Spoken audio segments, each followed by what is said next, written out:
Hola, bienvenido a esta nueva tutoría. Recíbela y llévala también en tu dispositivo móvil o tableta. Recuerda, esto es tutorías.co, comillas. Los estudiantes no olvidan, porque cuando se estudia es para contar la historia, recordar la historia y crear historia, comillas. Como se observa en la figura, el ejercicio planteado consiste en crear un programa que permita mostrar el resultado de una operación aritmética, agrupando por paréntesis. Se plantea la solución en un programa de 35 líneas. En la línea 4 se importa la librería Foundation.h de Objective-C. También se pueden importar librerías de C++ y de C. Vemos un programa orientado a objetos. La programación orientada a objetos es un paradigma de programación que permite solucionar problemas usando clases. Las clases se componen de atributos y comportamientos. Una vez se definan las clases, se deben instanciar objetos de esa clase para poder usarla. Los objetos son diferentes entre sí, ya que a pesar de que reutilicen la misma clase, tendrán atributos diferentes. Para programar orientado a objetos en Objective-C usamos dos bloques de códigos principal, que son la interfaz y la implementación. La interfaz va entre las directivas @interface y @end, línea 6 a 8.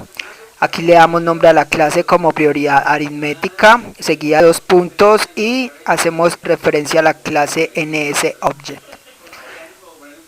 Aquí se declararían los atributos de esta clase. Entonces la clase prioridad aritmética no recibe o no declara ningún atributo, ya que simplemente mostrará información. Pero sí, ahí es necesario declarar un comportamiento función en la línea 7. Entonces con guión vamos a definir que es un método de instancia. Luego el tipo de dato que retorna. Void indica que no retorna datos, un retorno vacío. Luego el nombre de la función, en este caso ejecutar, y por último los parámetros que recibe. Entonces cada parámetro se separa con 2 puntos. Un parámetro se compone de tipo de dato y nombre de variable. Entonces aquí la función ejecutar recibe los parámetros de tipo entero A, B y C. Con esto queda definida ya la interfaz, la estructura del objeto, es decir, ya el compilador sabrá la cantidad de memoria a reservar a cada objeto. Veamos ahora la implementación, o sea, la programación de la función ejecutar. La implementación va entre las directivas @implementation y @end, línea 10 a 20. Hay un método especial en la implementación, línea 11 a 15, que es init. Este es el constructor por defecto. Este constructor se invoca cuando se instancian objetos de la clase prioridad aritmética, o sea, en la línea 31. Este método no es necesario declararlo a menos que se sobrescriba, es decir, que reciba parámetros. Entonces el constructor se encarga de inicializar las variables de instancia. En este caso el constructor queda vacío, ya que no hay variables a que inicializar. Veamos ahora la implementación de la función ejecutar, línea 16 a 19. Vemos la misma cabecera en línea 16 a como se declaró en la línea 7. Solo que entre llaves va la lógica de esta función, que recibe 3 parámetros A, B y C. Y simplemente hace uso de la función nslog, que permite mostrar información por pantalla. Esta función reemplaza printf de turbo C.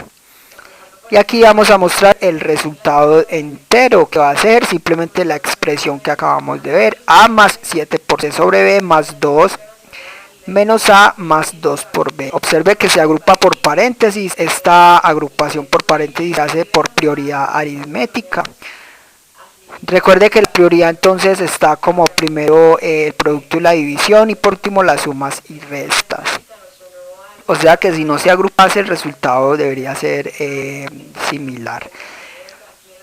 Entonces le invitamos a visitar la tutoría prioridad aritmética en Turbo C. Allí explicamos más detalladamente este agrupamiento. Con esto queda lista la implementación y la interfaz, o sea, la clase de prioridad aritmética. Si esta clase se necesita usar en otro archivo, es más recomendable programar la interfaz en un archivo con extensión .h, la implementación en otro archivo con extensión .m, y luego importar estos archivos desde donde se vaya a usar. Ya con esto entonces vamos a instanciar objetos de esta clase para usarla. Entonces entre las líneas 22 a 35 en el main, recuerda que el main es el método de inicio del programa. Entonces línea 24 a 30 recibimos tres valores A, B y C. Y línea 31 creamos un puntero a la clase prioridad aritmética con asterisco, le damos nombre obj y necesitamos que ese puntero apunte a un objeto de esta clase. Entonces para eso simplemente reservamos memoria dinámica a la clase prioridad aritmética, con alloc reservamos la memoria dinámica. Una vez reservada esta memoria dinámica, invocamos a init, que es el constructor por defecto. Entonces así se queda definida la estructura de un objeto de la clase prioridad aritmética y obj apunta a este objeto. Ya podemos usar la clase prioridad aritmética. Entonces en la línea 32 entre corchetes nombramos el puntero obj seguido de la función ejecutar y enviamos los parámetros, o sea A, B y C. Los parámetros van separados con dos puntos, cada parámetro pasa por referencia. Entonces el compilador saltará de la línea 32 a la línea 16, continúa con el programa. Por último, línea 33, relays es un método que se encarga de liberar la memoria dinámica creada. Esta fue el tutorial ejercicio, crear un programa que permita mostrar el resultado de una operación aritmética. Repasa la teoría, resuelve nuestro test y practica un algoritmo en el tablero. Si esto te gustó o no, te invitamos a discutirlo y valorar la experiencia de esta tutoría. Recuerda, esto es tutorías.co, trinamos como @tutorías.